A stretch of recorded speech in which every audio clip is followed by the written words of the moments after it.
बिस्मिल्लाहिर्रहमानिर्रहीम। HB news के साथ एक दफ़ा फिर हसन बेग हाजिर। नाजरीन, काफ़ी अरसा हो गया आपसे मुलाकात नहीं हुई। बुनियादी तौर पे कुछ मसरूफियात ऐसी थी, कुछ छुट्टियां आ गई और इस्लामाबाद में आप लोगों को पता है कि ये कंटेनराइजेशन का शहर हो चुका है। यहाँ कंटेनर ही कंटेनर होते हैं।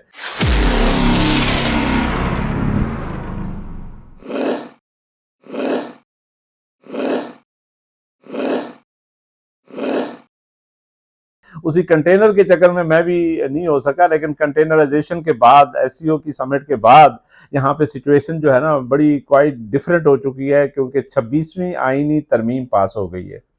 और ये 26वीं आईनी तरमीम उस असम्बली ने पास की है, और जिस तरीके से पास की है सब लोगों को पता है, जो फार्म 47 वाले लोग हैं।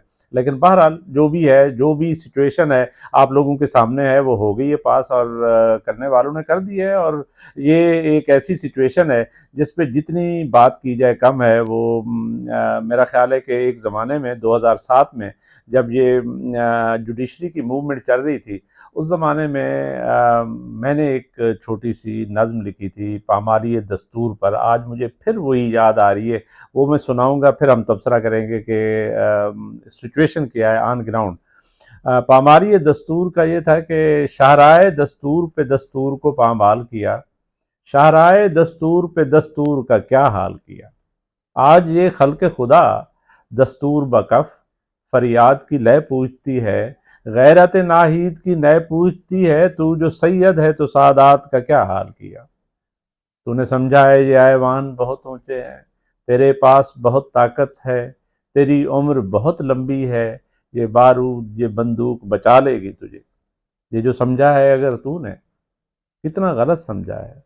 तारीख के औराक पलट कर देखो, कैसर है न दारा है न फिरौन न शद्दाद न नमरूद न चंगेज़ व हलाकू है न सिकंदर की लाद है। एक ज़िल्ले इलाही था वो दीवान में कम है, उम्मत पे तेरी आके अजब वक्त पड़ा है।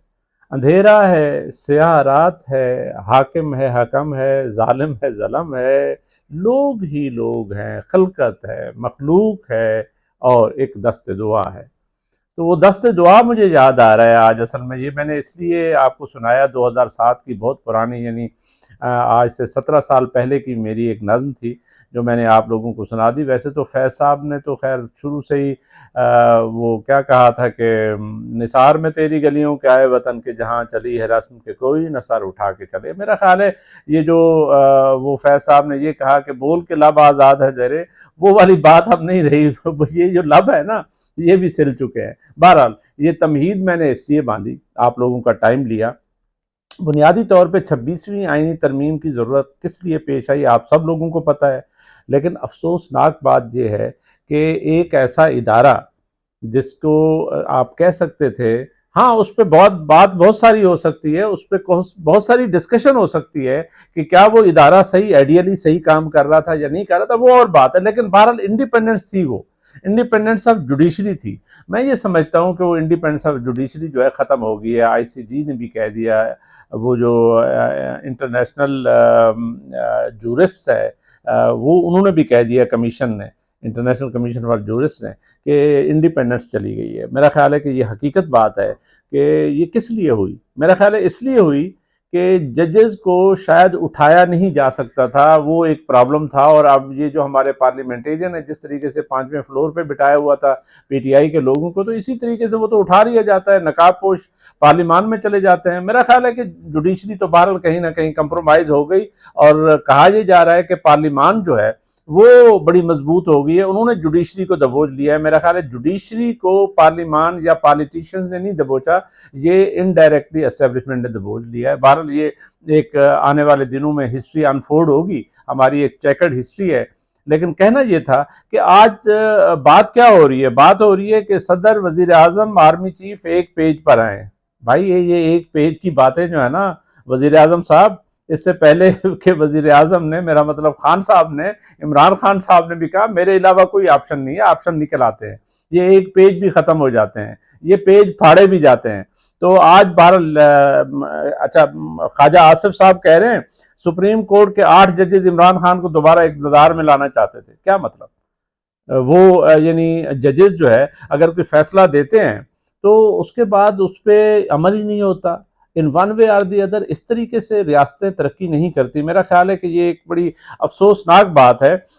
ये जो एक पार्लिमानी कमेटी बनी है, मुझे उस पर कोई एतराज़ नहीं है, शायद पहले भी ये ठीक थी, 19th अमेंडमेंट गलत हुई थी, मैं आज भी कहता हूँ, लेकिन हकीकत बात ये है कि फिर इस सिस्टम को इस तरीके से तरोड़ मरोड़ के पेश किया नहीं किया जाना चाहिए। इसमें चीफ जस्टिस ऑफ पाकिस्तान, जिसको सीनियरिटी की बुनियाद पर रखा गया था, वो करें, बल्कि मैं तो कहता हूँ आर्मी चीफ को भी सीनियरिटी की बुनियाद पर ले आए। मैं ये समझता हूँ कि सारे सर्विसेज चीफ्स को ले आए।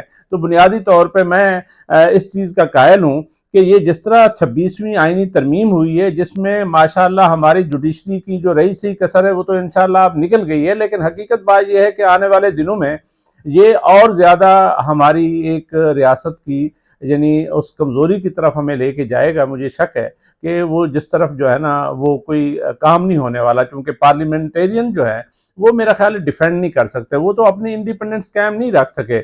आज हमें पता है कि हमारी पार्लियामान, पिछले दौर में भी कहा जाता था, खान साहब के दौर में भी कहा जाता था एक कोई कर्नल साहब चलाते थे, आज कहा जाता है कि बस वहाँ से आर्डर आते हैं। मकसद ये है कि ये चीज़ें जो है ना कब आपने ठीक करनी है, कब चीज़ों को बेहतर करना है। हाँ, एक और चीज़ जो है वो वकला की तरफ से आ रही है कि वकला कह रहे हैं कि हम तो 2007 की तरह की, जैसे मैंने नज़्म सुनाई थी, तो उसी तरह की एक तहरीक चलेगी। ये अगर तहरीक चल पड़ी तो फिर पता नहीं क्या सिचुएशन होगी, क्या हमारा सिस्टम लपेटा जाएगा, क्या यहाँ पे बांग्लादेश हम बन जाएंगे, क्या बांग्लादेश की तरह की कोई हुकूमत आ जाएगी, मुझे नहीं पता फ्रेंकली। लेकिन हकीकत बात यह है कि बहुत सारे खदशात भी हैं। लेट्स होप कि सिस्टम शुड बी वर्किंग। कहा यह जा रहा है कि इस तरमीम के बाद सियासी इस्तेहकाम आएगा। मेरा ख्याल है सियासी इस्तेहकाम इस तरह तो नहीं आते। अगर सियासी इस्तेहकाम इसी को कहते हैं तो फिर चुप साध लेते हैं। कौम जो है ना किन चक्रों में पड़ी हुई है। मेरा ख्याल है कि इन चीज़ों को ज़रूर जहन में रखना चाहिए और इस दुआ के साथ कि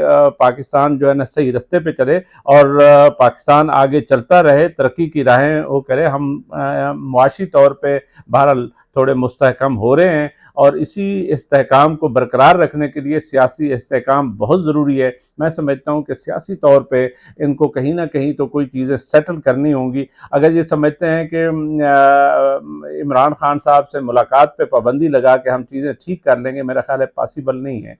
ये बड़ी ज़्यादती की बात होगी। और दूसरा एक चीज़ और गवर्नमेंट ऑफ पाकिस्तान के लिए मैं कहूँगा, वज़ीर आज़म साहब से कहूँगा कि आप जो ये समझ रहे हैं कि ये आज आपने बड़ी फतह हासिल कर ली है, ये फतह जो है आपकी नहीं है। ये फतह कल गवर्नमेंट इमरान खान की होगी तो फिर किसकी फतह होगी? फिर आप लोग इधर बैठे हुए यही बातें कर रहे होंगे जो आज इमरान खान की पार्टी करती है, पीटीआई कर रही है।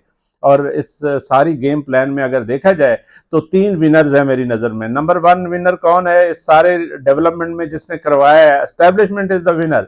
नंबर 2 कौन विनर है? मेरा ख्याल है जो JUI के चीफ हैं, मेरी मुराद है मौलाना फजलुर रहमान साहब, बहुत बड़े विनर हैं।